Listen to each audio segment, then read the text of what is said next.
Hey everybody, welcome back to OneRoomOver Gaming. Today I'm continuing my Let's Play of Sagebrush, and I've got the trailer master key, which is not very master at all, because I tried to open heavily padlocked trailer last time, didn't work, and it didn't work on Lillian's trailer either. And I already been in Andrew's trailer, and I've already been in Viola's trailer, Viola, however you want to say her name.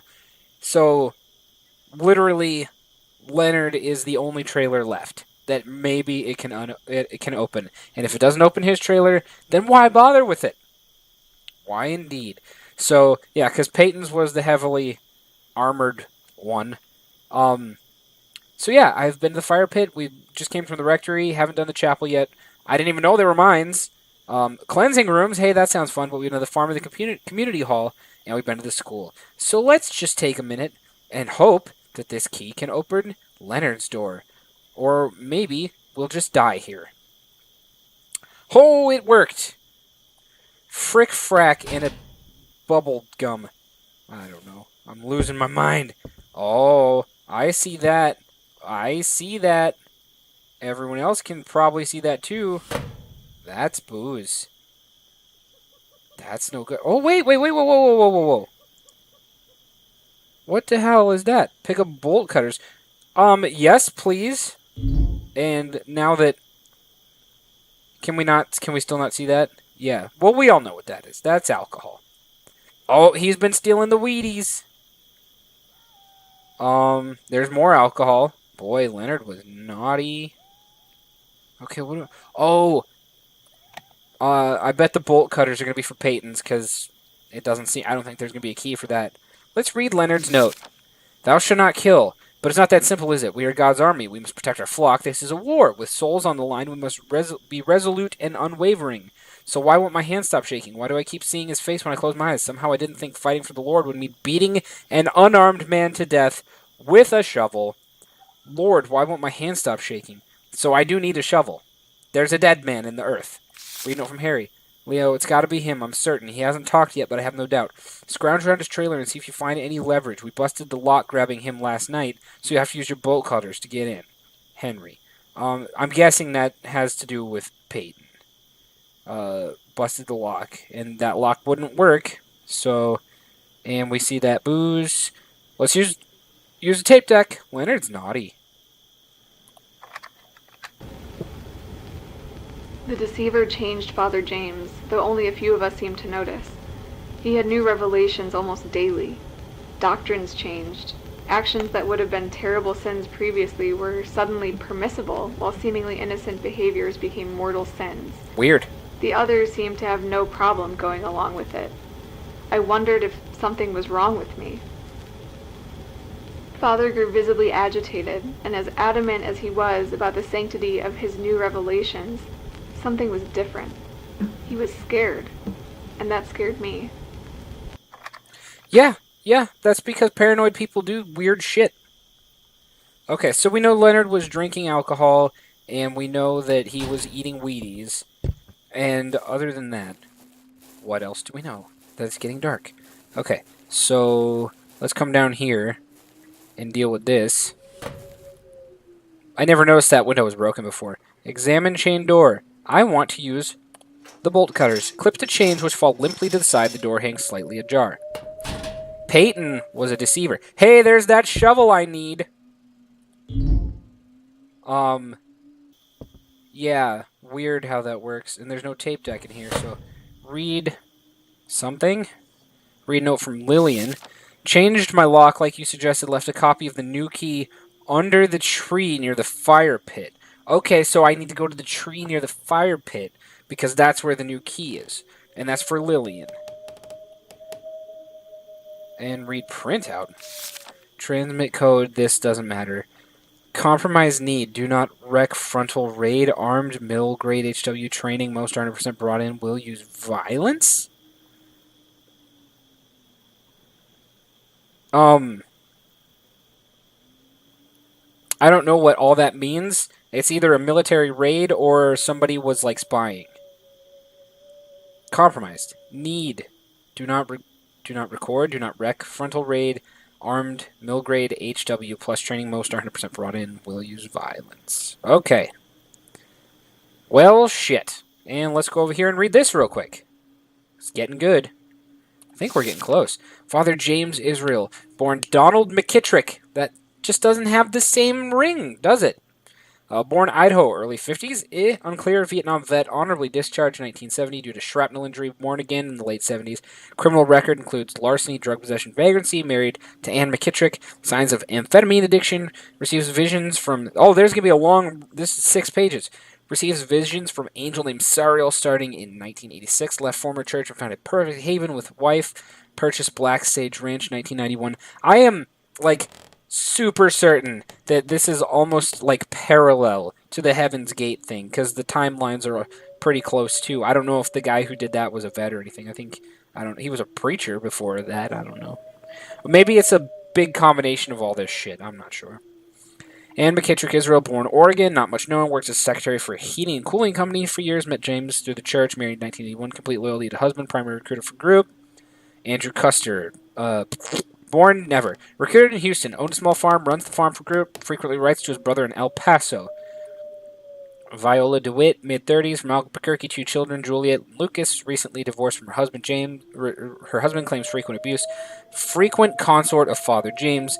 Leonard Vanderhoff, late 20s, former police officer, National Guard, military training, discharged due to drug addiction. James promised to help him get clean, seems to have worked for a little while. Access to weapons, trains group members in arms and tactics, often has alcohol in his breath. Relapse, dangerous. Lillian, 20s, San Diego, 1972, recent college graduate, some useless degree. Oh, that's nice. Depressed, trouble finding job, often goes directory for alternative cleansing with other women. That's weird. He's shooting porn. He's shooting lesbian porn. That's what that is. Seems to have more doubts than others reach out to her. Sure. Okay. Well, here I thought... Oh, okay. Okay. All right. I need to go to the tree. I like that my car lights are still on. Where's the tree? There's the tree. That's the magic tree. Whoop. Shit, I got lost. Here it is, right? Yeah, there's the fire pit. And there's the tree. I thought I was going to find a dead man. Examine patch of dirt. D-E. Dig in the mountain, sift through loose dirt, find a small brass key inside. And I know that will go to Lillian's trailer. Why wouldn't I have started this earlier in the day when it was like much like sun up? I have not been running around this compound all day. I haven't. It's not that big. It's getting creepy. Okay, so the master key didn't work on Lillian's, which makes sense now because she changed her lock. But I, so smart, I go and find it. Open Lillian's trailer. And I got the shovel still, so I can still find the... I did unlock the door, and I'm going to go in. And the first thing I'm going for... Hey! The light switch. Then the cleansing room key. Look at, she had little, like, Christmassy... What the fuck was that? Like little Christmassy lights. Read note from Viola. What if James isn't dead? Forgive me if I'm speaking too freely, but I care deeply about you, and I worry that you're having doubts about the Father and his teachings. You're young, Lily. I understand where you're coming from, believe me, but as someone with a lot more life experience, let me tell you, you have nothing to doubt. What? Didn't I already... I didn't mean to...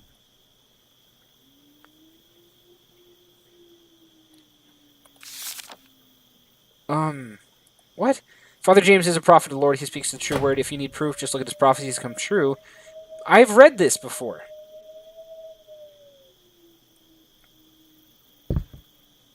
Read note from James.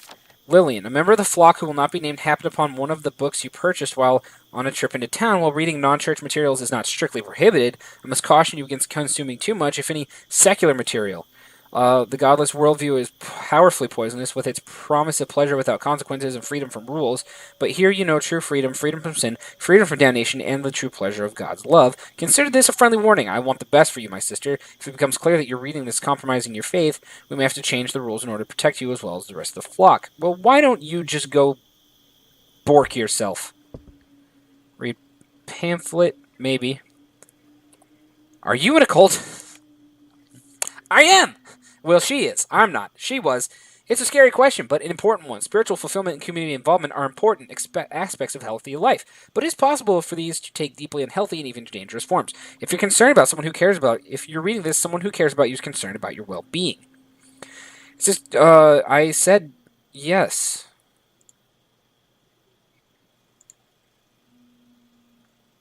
Okay, hold on. We skipped one. The group displays. Did we skip? Okay. The group displays excessively zealous and unquestioning commitment to its leader, and whether he's alive or dead, regards his belief system, ideology, and practices as the truth as law. Questioning, doubt, and dissent are discouraged. Even punished mind-altering practices such as meditation, chanting, speaking in tongues, denunciation sessions, and debilitating work routines are used in excess and serve to suppress doubts about the group and its leaders. That just means they make you tired, and all your free time is dedicated to other bullshit, so you don't focus on what's bullshit. Leadership dictates, sometimes in great detail, how members should think, act, and feel. For example, members must get permission to date, change jobs, marry, or leaders prescribe what types of clothes to wear, where to live, whether or not to have children, how to discipline children, and so forth. The group is elitist, claiming a special exalted status for itself, its leaders, and members. For example, the leaders consider the Messiah a special being, an avatar, or the group and or leaders on a special mission to save humanity. Group has polarized us versus them mentality, which may cause conflict with the wider society. Leaders not accountable to any authorities. Group teaches or implies that supposedly exalted ends justify whatever means it deems necessary. This may result in members participating in behaviors or activities they would have considered reprehensible or unethical before joining the group, for example, lying to family or friends or collecting money for bogus charities. Subservience to leader or group requires members to cut ties with family and friends and radically alter the personal goals and activities they had before joining the group. Group is preoccupied with bringing in new members, preoccupied with making money. Members are expected to devote inordinate amounts of time to the group and group-related activities. Members are encouraged and required to live and/or socialize only with other group members. The most loyal members feel there can be no life outside the context of the group. They believe there is no other way to be and often fear reprisals to themselves or others if they leave, even consider leaving the group. If one or more of these are true for your group, it may not be a healthy community, but don't worry, help is available. So somebody sent her a pamphlet because they were worried about it being a cult, and guess what? Like, all of those apply. And you're beginning to doubt, and you're right to do so. Father James is not what he says he is. If you want to talk more, hang around after evening prayer. I'll linger too. I can help. You're not alone. I'm putting my trust in you with this. And that was a note to Lillian from whom I don't know. But here's what's interesting is that usually most groups like this don't do this. They don't. Or if they do, it's quiet and it doesn't really lead to anything. Most people just really just take it at face value and would like immediately check that out and get very angry for even having that kind of material sent to them. But I'm no expert. I'm just a person. He risked his life coming to me. Somehow he could tell that I was wavering. Who? I'm still not sure how. Leonard? He was from the FBI, he said, and he was here to investigate the group as a cult. When he said that word, I told him to go to hell. I almost went right to Father James. But I didn't. Because you knew better. He left me a pamphlet that talked about the signs of a dangerous cult. At first I refused to read it. What was the point? How could that have anything to do with our group? But I did read it. Yep. And even though my entire brain was screaming at me, I went back to him. You see? And it sent Father James into a dang nabbing spiral. Okay, what do I have? Trailer master. I've got the generator key. I've got the master trailer key, VHS tape. Black key with an alchemical symbol for blood etched in. I think this was for the cleansing room. This is a cleansing room key. Which makes sense. Okay, so we're gonna haul balls to the other side of the world. I actually don't know where I'm going. I know it's somewhere over here. One of these is for mines. Says mines. And I don't think that's what I want. I think that's the one over there. I think this is the place. It's one of these two. It's one of these two over here. I'm pretty sure. I think it's the one in the far corner. Who built all this shit? These are some pretty well done buildings for a cult. Alright, let me check my map. Cleansing rooms. Okay, so those are the mines over there. So I want this. Okay. This is what I'm after. Open door. Use key. You unlock the barn with the cleansing room key. It's a barn. It's not anything. Oh boy. Alrighty. Boy, this looks fun. Sin is thy debt. Pain thy currency. I don't... I don't like this music. Is that saying that sin is thy debt, pain thy currency? Examine altar. Yep, that's a straight up axe. Old black and blood has seeped into the cracks of the altar. You know what doesn't feel comfortable? This exact situation right here. This feels awful. This feels like shit. This feels like not fun. What did they do in here?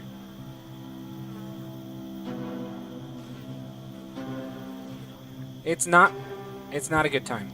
It's really not a good time. So, the cleansing room. What's this? Guidelines for cleansing. Oh, I can't wait. Proper thoughts, lust. 3 cuts with small blade. Proper thoughts, doubt. 5 cuts with small blade. Stealing 1 finger or 1 hand, depending on the item's value.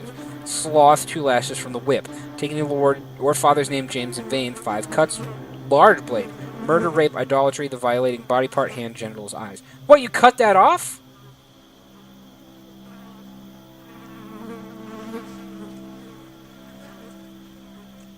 That's the... No. No. Thank you. Did the scary music stop? Am I gonna find some eyeballs? What? What's back there? I don't want to know. It's creepy in here. I hate it. Okay. Use ladder. I better not see anybody looking at me. Do you know what? This is not a good time. Okay, there's a lot of hay up here. Alright. What have we here? Book... Wait. Read from the book of Serial. I'm trying! It's kind of... Sometimes it's kind of hard to know where your cursor's at. Because you can't see it. We're just going to move really slowly. Yes. And yet the Lord in his infinite love and compassion has not forsaken those who have forsaken him. No man is without cloud of sin, but the light of the Lord shines brightly. To make thyself ready for the Lord's embrace, cleanse thyself of sin by way of self-sacrifice. Give up thy blood, thy flesh, for it is soiled and pathetic, unworthy of the Lord's gaze. For each sin committed by the hand, whip the arm once. For each sin committed by the eyes or the mouth, cut the face once. Pray thou over thy spilled blood, and in cleansing thou shalt cleanse thyself. Fuck that! Sin is thy debt, earthly pain thy currency. For those who are thoroughly purged of sin in this manner, and who have followed the commandments of the Lord, and who believe truly in their heart and body, the days of taking will bring them to the feet of the Lord, free of earthly flesh, awash in divine light for eternity. Have faith, be cleansed, this will be your reward. Yeah, screw you. Screw you, dude. What's this? Is this just a record player that I can't do anything with? I guess I'll use this tape deck. He called it the cleansing room, where we would exchange pain in this realm for forgiveness in the next. Whoa. We'd all gather in front of the altar, and one by one we would declare our sins to the flock, each of us given penance to perform in front of the others. Bloodletting, self-flagellation. I saw men break their own bones and women Ooh! cut off a finger that had caused them to sin. It was true devotion, and it was terrifying and wonderful to see. That's not a word I'd use. Okay, so I've been in here. Um.